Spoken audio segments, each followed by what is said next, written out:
Hello everyone, and welcome back to this week's installment of Homebucks Frappe Café.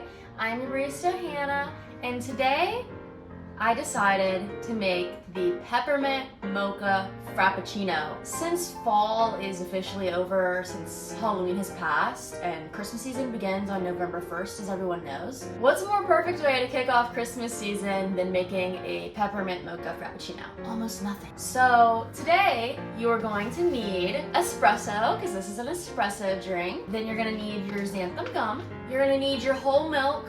This does not say whole on it, but it's red, so I'm pretty sure it's whole. Next, you're gonna need your chocolate syrup. Okay, so normally you would use peppermint syrup for this, but I was not able to find that anywhere. Not at Walmart, not at Food Lion, not at my local cafe. There aren't any other options. So I went for peppermint extract, and this has a much stronger flavor than a peppermint syrup. So you're only gonna need a teaspoon of it. And to top it all off, you're gonna wanna put the Ready Whip on there. So let's get started. Of course, you're gonna wanna fill your cup full of ice. All right, now that you have your ice, you're gonna fill the cup with milk, as we always do.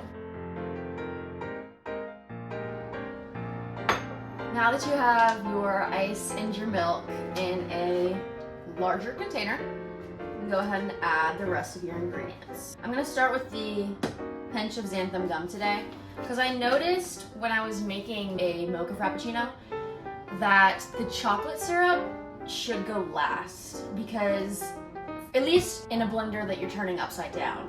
So it should go last, so it's sitting on top of the ice and it doesn't sink down to the bottom where it's hard for the blender to get all of it up. But if you have like a blender that isn't like a NutriBullet, you just have a regular blender, then you should be good to add it whenever, because all your what are these called? Blades. Your blades are at the bottom, so yeah. Next, I will add my liquid pinch, which is 1 teaspoon. And I did spill a little in there, so.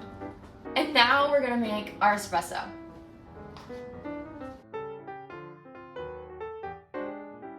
All right, now that you have your espresso or instant coffee, if you chose instant coffee, you're gonna go ahead and add 1 shot to the mix. There's a lot of extra, because mine only brews 2, so I'll drink that later. And now you're gonna wanna add about 4 to 5 tablespoons of the mocha chocolate drizzle. If you want more, go ahead and put more. If you want more of a chocolatey flavor, put more chocolate. If you want more of a peppermint flavor, put more peppermint. If you want more of a coffee flavor, put more espresso. That's literally all you have to do.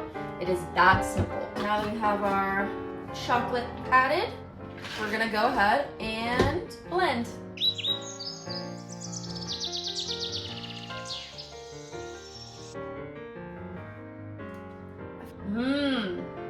It smells like peppermint bark.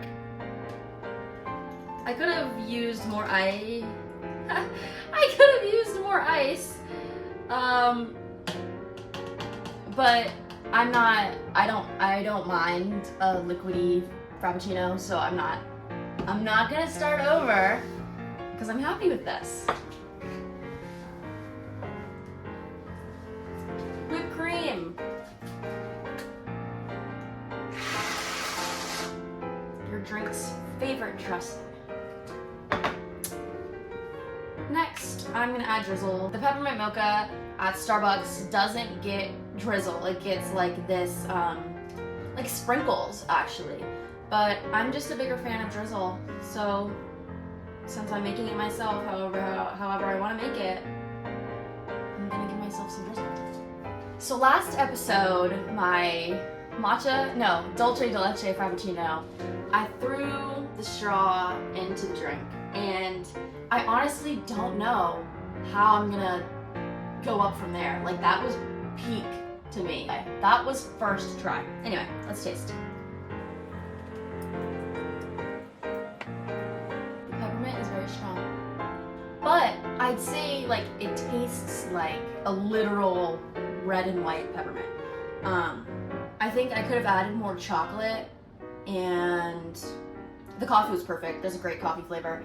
I can taste the chocolate, I can taste peppermint, I can taste all the components. The peppermint is just a little overpowering. So I would say that if you are using the extract, go ahead and knock it down just a little. Don't put a whole teaspoon in there.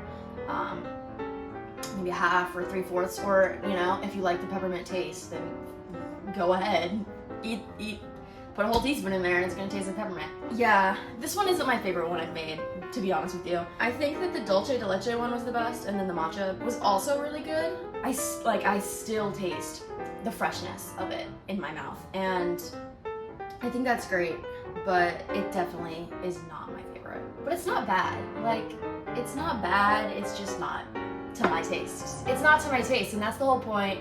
I want you guys to be able to make anything you want, however, to your tastes. So, like I said, more of whatever, put it in there, and it's golden. For me, I'm gonna rate this one a 6. A 6 out of 10. I would go 5. I couldn't taste the other things, and it was like more of a peppermint frappuccino. But I can taste the mocha, I can taste the coffee, and I just like that. I like the diversity of the flavors. So 6 out of 10. Try it at home. See if you can make it however you like it, with more peppermint, with more chocolate. And then let me know. Let me know how you like it. See if you can get yourself above a 6. You probably can. It's not that hard. But thank you for watching. Make sure you like and subscribe. I have Instagram and Facebook, both Homebucks Café, so check those out for more coffee content. And I'll see you next Wednesday for another Homebucks Frappe Café. Frappe.